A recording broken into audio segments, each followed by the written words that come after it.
Kekayaan Indonesia tidak hanya ikan di lautan dan mineral di tanah, tapi juga budidaya, peternakan, dan pertanian. Salah satu yang menjadi harta karun bernilai tinggi adalah sarang burung walet.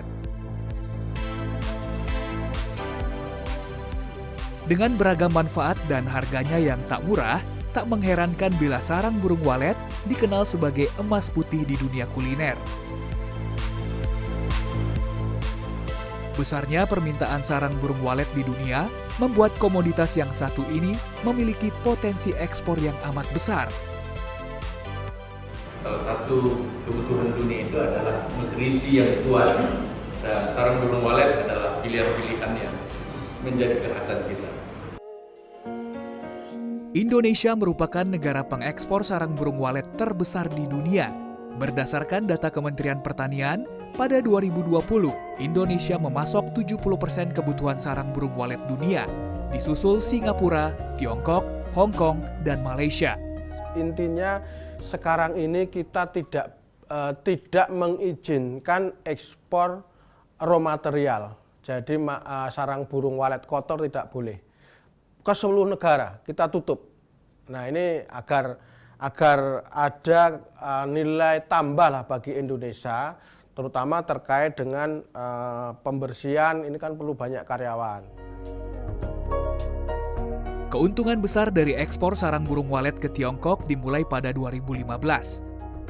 Dipelopori Budi Meranata yang kini menjadi Ketua Perkumpulan Pengusaha Sarang Burung Indonesia, kerjasama ekspor-impor saat itu mengalami banyak kendala dengan banyaknya persyaratan yang harus dipenuhi.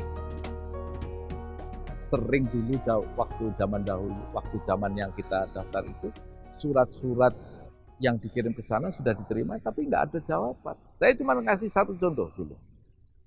Pemerintah Cina suatu ketika memberi suatu persyaratan yang di luar standar kita.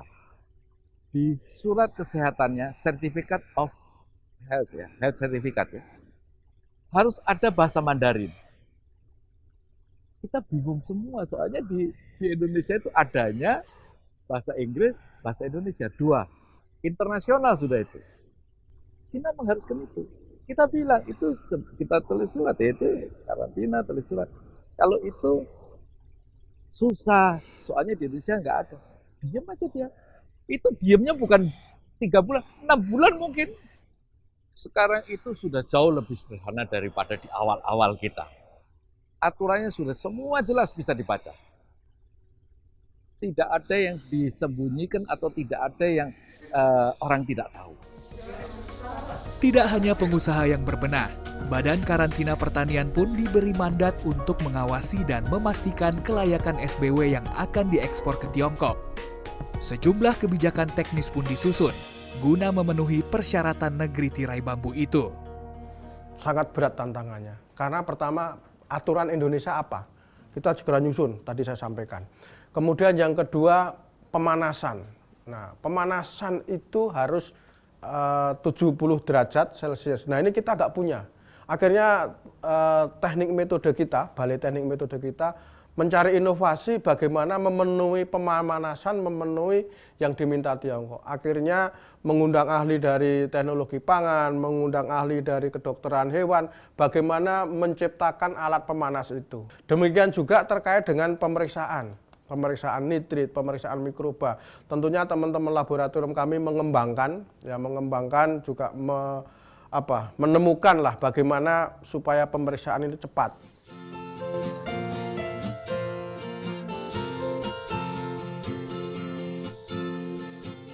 Lambat laun, kerjasama ekspor SBW Indonesia ke Tiongkok semakin berkembang pesat. Selama pandemi, data IKFAS Badan Karantina Pertanian menunjukkan jumlah ekspor sarang burung walet mencapai 1.155 ton dengan nilai hampir 30 triliun rupiah. Jumlah ini meningkat 2,13% dibanding 2019, yakni 1.131 ton dengan nilai 28,3 triliun rupiah. Pada 2020, Tiongkok menjadi importir terbesar sarang burung walet Indonesia dengan jumlah 262 ton atau 23% dari total produksi dalam negeri. Hingga saat ini, Tiongkok memang menjadi negara incaran banyak eksportir sarang burung walet tanah air karena harga jualnya yang tinggi, berkisar 25 juta hingga 40 juta rupiah per kilogram. Berkali-kali lipat dibandingkan harga di negara lain di dunia yang berkisar 6 juta hingga 10 juta rupiah per kilogram. Namun, di balik keuntungan besar ini, regulasi ekspor sarang burung walet ke Tiongkok adalah yang paling ketat dibandingkan beberapa negara lain. Berdasarkan data Badan Karantina Pertanian atau Barantan, Amerika Serikat mensyaratkan produk SBW diproses dengan memperhatikan kondisi higienis dan sanitasi yang baik. Salah satu syaratnya, SBW harus dipanaskan dengan suhu 74 derajat Celcius selama 5 detik dan mendapat verifikasi dari pejabat karantina Indonesia. Di Australia, persyaratannya meliputi produk yang tidak mengandung material bovin, ovin, dan caprin. Sarang burung walet harus dipanaskan pada suhu 100 derajat Celcius dan dengan pengemasan yang terstandarisasi. Sedangkan persyaratan Otoritas Kepabeanan Tiongkok yang juga bertugas untuk perkarantinaan, General Administration of Customs China atau GACC. Produk SBW Indonesia harus terlebih dahulu terdaftar di Barantan atau GACC. Sejumlah persyaratan teknis terkait bebas virus flu burung dan kandungan nitrit yang rendah pun harus dipenuhi. Itu eksportirnya harus ditetapkan dulu, harus lulus dulu dari GACC terkait dengan dokumen dari protokol, kemudian juga terkait dengan tolak ukur yang ditentukan Cina. Jadi perusahaan yang akan ekspor itu didaftar dulu ke sana.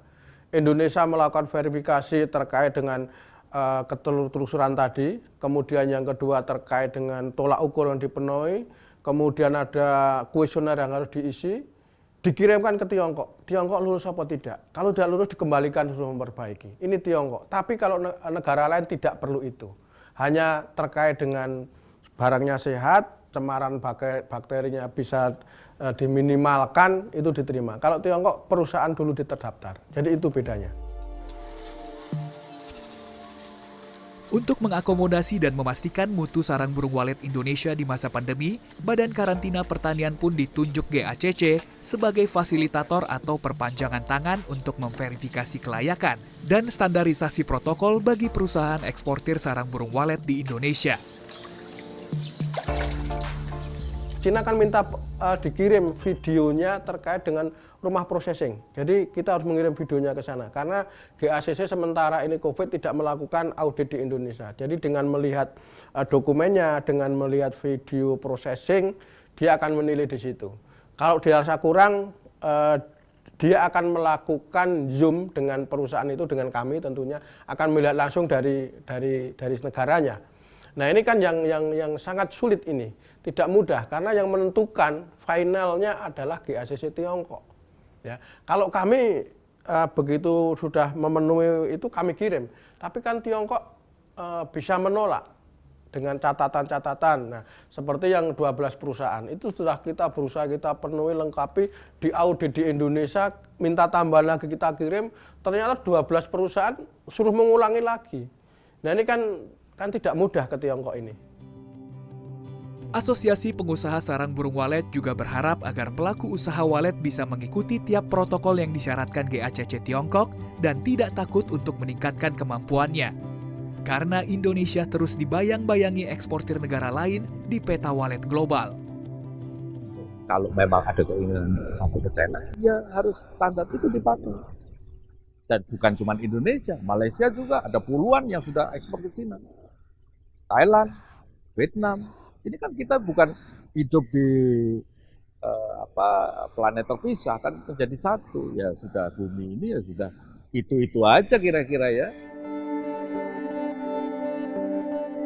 Saat ini tercatat 23 eksportir yang telah disetujui GACC dan belasan eksportir baru tengah menunggu audit kelayakan ekspor yang disesuaikan peraturan pemerintah Tiongkok. Badan Karantina Pertanian terus mendorong peningkatan eksportasi SBW Indonesia dengan memberikan pendampingan teknis demi menjangkau standar kelayakan mutu global.